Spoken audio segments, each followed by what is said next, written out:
Business games require trainees to gather information, analyze it, and make decisions, primarily used for management skill development. A business game is an interactive structured training activity with specially created conditions which aim to reproduce those of a working situation in a successful business. The training is a challenging and enjoyable, developing skills to improve individual and team performance in the workplace. A business has also to remain competitive. So business games are usually competitive in character with compressed time periods, allowing the result of decisions or policies to be seen.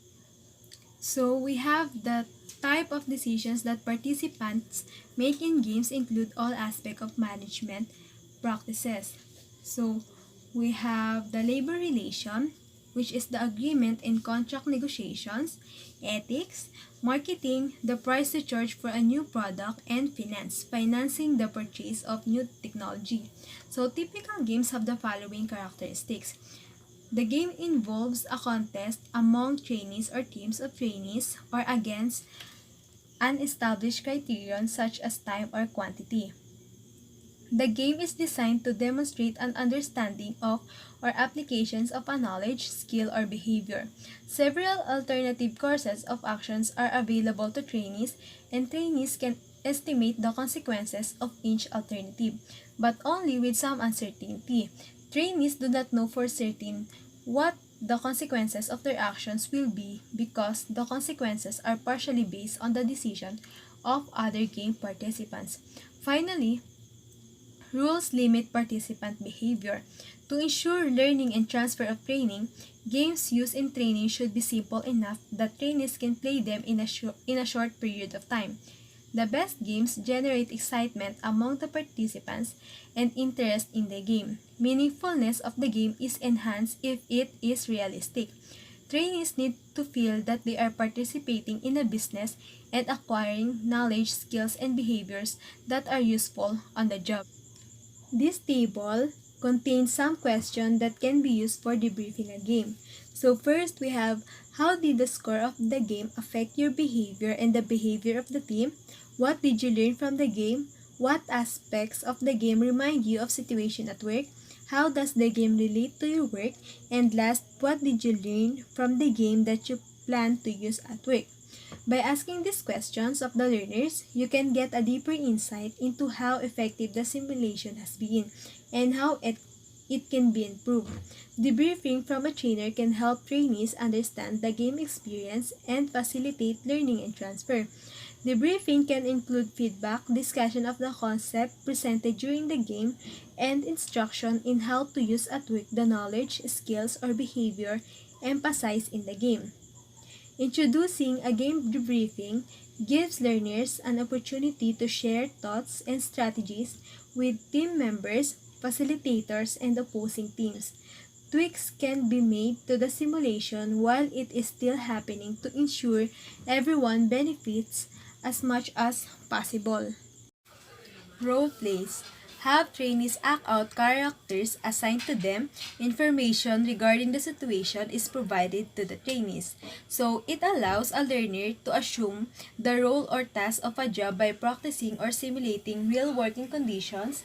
The objective of role playing is to learn, improve, or develop upon the skills or competencies necessary for a specific position. So, for the role plays to be effective, trainers need to engage in several activities before, during, and after the role play. Before the role play, it is critical to explain the purpose of the activity to the trainees. This increases the chance that they will find the activity meaningful and be motivated to learn.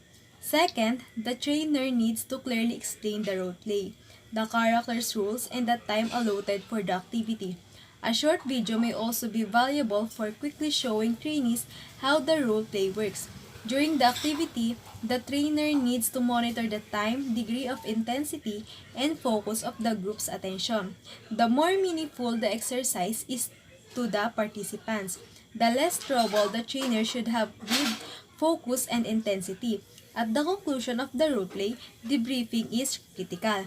Debriefing helps trainees understand the experience and discuss their insight with each other. Trainees should also be able to discuss their feelings, what happened in the exercise, what they learned, and how the experience, their actions, and resulting outcomes relate to incidents in the workplace. Behavior modeling. Present trainees with a model who demonstrate key behaviors to replicate and provides trainees with the opportunity to practice the key behavior. So, behavior modeling is based on the principles of social learning theory, which discussed in Chapter 4, which emphasize the learning occurs by observation of behaviors demonstrated by a model and vicarious reinforcement. Vicarious reinforcement occurs when a trainee sees a model receiving reinforcement for using certain behaviors. Behavior modeling is more appropriate for teaching skills and behaviors than for teaching factual information. Research suggests that behavior modeling is one of the most effective techniques for teaching interpersonal and computer skills. So next, we have activities in a behavior modeling training program. So these activities include an introduction, skill preparation and development, and application planning. Each training session, which typically lasts 4 hours, focuses on one interpersonal skill such as coaching or communicating ideas. Each session includes a presentation of the rationale behind the key behaviors, a videotape of a model performing the key behavior, practice opportunities using role-playing, evaluation of a model's performance in the videotape, and a planning session devoted to understanding how the key behaviors can be used on the job. In the practice sessions, trainees are provided with feedback regarding how closely their behavior matches the key behaviors demonstrated by the model. The role-playing and model performance are based on the actual incidents in the employment setting in which the trainee needs to demonstrate success. The first step in developing behavior modeling training programs is to determine first the tasks that are not being adequately performed due to lack of skills or behavior, and second, the key behaviors that are required to perform the task. A key behavior is one of a set of behaviors that are necessary to complete a task. In behavior modeling, key behaviors are typically performed in a specific order for the task to be completed. Key behaviors are identified through a study of the skills and behaviors necessary to complete the task and the skills or behavior used by employees who are effective in completing the task. So we have the example of key behaviors in problem analysis. So the table specifies behaviors that the trainee needs to engage in to be effective in problem analysis skills. Note that the key behaviors do not specify the exact behaviors needed at every step of solving a problem. Rather, the key behaviors in this skill module specify more general behaviors that are appropriate across a wide range of situations. If a task involves a clearly defined series of specific steps that must be accomplished in a specific order, then the key behaviors that are provided are usually more specific and explained in greater detail. Another important consideration in developing behavior modeling programs is the modeling display. The modeling display provides the key behaviors that the trainees will practice to develop the same set of behaviors. Videotape is the predominant method used to represent modeling displays, although computerized modeling displays are also being used. Application planning. Behavior modeling helps ensure that the transfer of training occurs by using application planning. Application planning prepares trainees to use the key behaviors on the job. Application planning involves having all participants prepare a written document identifying a specific situation in which they should use the key behaviors. Some training programs actually have trainees complete a contract outlining the key behaviors they agree to use on the job. The trainer may follow up with the trainees to see if they are performing according to the contract.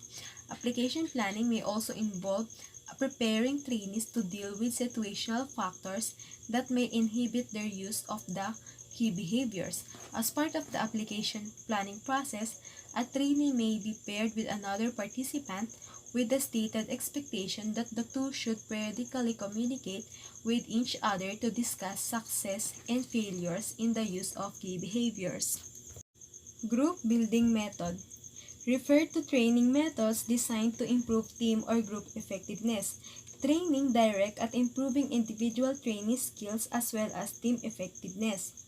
So, group building methods involve trainees sharing ideas and experiences, building group identity, understanding interpersonal dynamics, learning their strengths and weaknesses and of their co-workers. So, group building methods. Group techniques focuses on helping teams increase their skills for effective teamwork. Group building methods include adventure learning, team training, and action learning. Group building methods often involve experiential learning. Experiential learning training programs have 4 stages. First, gain conceptual knowledge and theory. Second, take part in a behavioral simulation. Third, analyze the activity. And fourth, connect the theory and activity with on-the-job or real-life situation. For experiential training programs to be successful, several guidelines should be followed. The program needs to tie into a specific business problem. The trainees need to be moved outside their personal comfort zone but within limits so as not to reduce trainee motivation or ability to understand the purpose of the program. Multiple learning modes should be used, including audio, visual, and kinesthetic. When preparing activities for an experiential learning training program, trainers should ask trainees for input on the program goals.